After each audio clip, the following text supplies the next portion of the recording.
আমার একটি অনুরোধ, ওর জন্য আমার জীবনটা দিছি। মা ওর মা আমাকে ওরে খারাপ করছে। ওর মার জন্য না দিতে পারো মাসে, তোমার লগে সম্পর্ক রাখতে লাভ কি? কেমন আছেন? আমিও মালদ্বীপ প্রবাস থেকে আলহামদুলিল্লাহ আপনাদের দোয়ায় ভালো আছি। আর আজকের ভিডিওটা গতকালকে যে সামাজিক যোগাযোগ মাধ্যমে একজন প্রবাসী কুমিল্লা কোতোয়ালি থানার আব্দুল জলিল ভাই যে লাইভে এসে যে সে বলে গেছেন যে আমার মৃত্যুর জন্য আমার ওয়াইফ দায়ী, সেই ভিডিওর ক্লিপটা হয়তো সামনে একটু দেখছেন, আর না হয় আপনাদেরকে ভয়েস রেকর্ডটাও শোনাবো। সে যখন বিপদে পড়লেন, সে 23টা বছর সৌদি আরবের মাটিতে কাটিয়ে দিয়ে গেলেন, কিন্তু সন্তানের একটু সুখের জন্য, পরিবারের একটু সুখের জন্য শেষ পর্যায়ে তিনি আত্মহত্যা করলেন লাইভের মাধ্যমে। তিনি একটা ভিডিও পোস্ট করেছিলেন।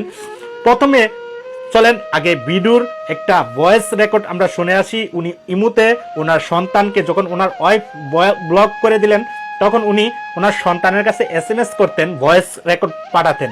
এই ভয়েসটা আমরা আগে শুনি, তারপরে আমরা কিছু কথা বলবো, তারপরে ওনার ভিডিওটা আবারও প্লে করব, তারপরে আমরা কিছু কথা বলবো। আগে এখান দিয়ে ভয়েসটা প্রথমে শুনেন।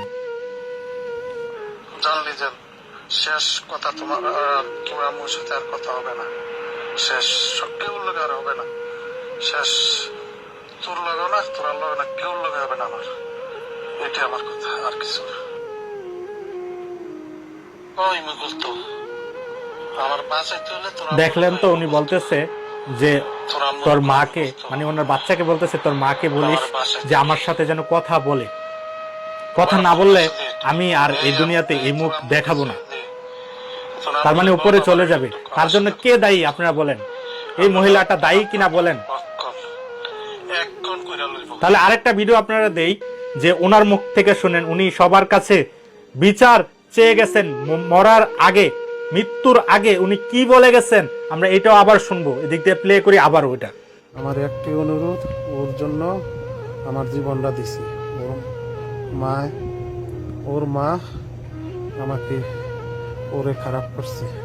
ওর মার জন্য না দিতে পারো মাসে, তোমার লগে সম্পর্ক রাখতে লাভ কি? তাহলে অবশ্যই বুঝতেছেন যে উনি কি বলতেছেন। তার মানে আমি একটু ভেঙে বলি, উনি করোনার মুহূর্তে অনেকেই কিন্তু ব্যবসা বাণিজ্য করে লস খেয়েছেন। উনি 23 বছর প্রবাসের মাটিতে, সৌদি আরবের মাটিতে ব্যবসা বাণিজ্য করে যাই লাভ হয়েছেন, এটা তার ওয়াইফকে দেন।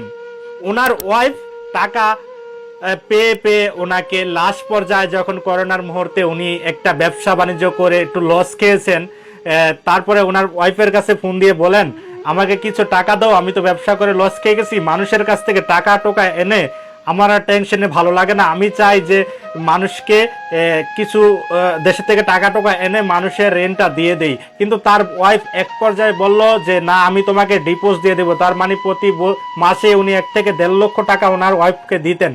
যখন করোনার মুহূর্তে কিন্তু আমরা সবাই কিন্তু একটা ব্যবসা বাণিজ্য করে অনেক টাকা লস খেয়েছি, বা যারা কাজকর্ম করছে তারাও কিন্তু মাসিক বেতনের টাকা পাননি।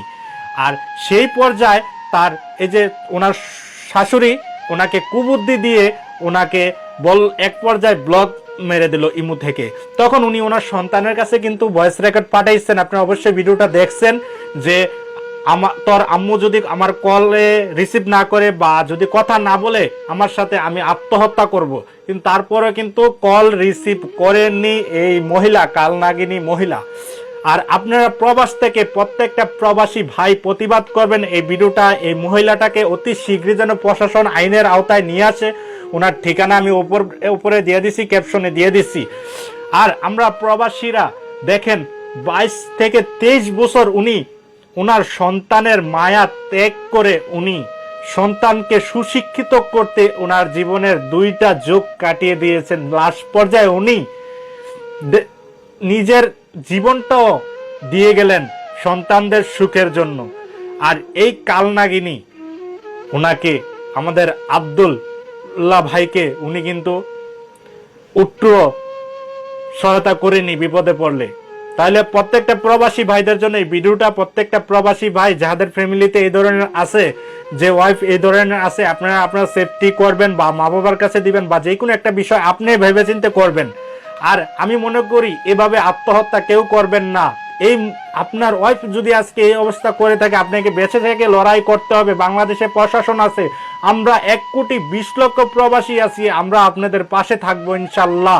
যদি ভিডিও ভালো লাগে অবশ্যই আমাদের ইউটিউব চ্যানেল সাবস্ক্রাইব করে রাখবেন, আর না হয় আমাদের পেজে একটা লাইক দিয়ে জয়েন থাকবেন, যে নিত্য নতুন ভিডিও পেতে প্রবাসী ভাইদের প্রতিবাদের সময় সব সময় আছি আমরা ইনশাল্লাহ, আমরা ইনবক্স করবেন।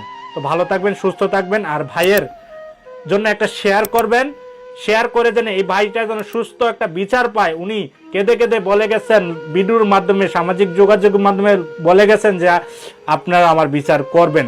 তো ভালো থাকবেন, সুস্থ থাকবেন, দেখা হবে সামনে একটা ভিডিওতে, কোনো একটা লাইভে। আজকের মতো সমাপ্ত। মালদ্বীপ প্রবাসী আমিও একজন।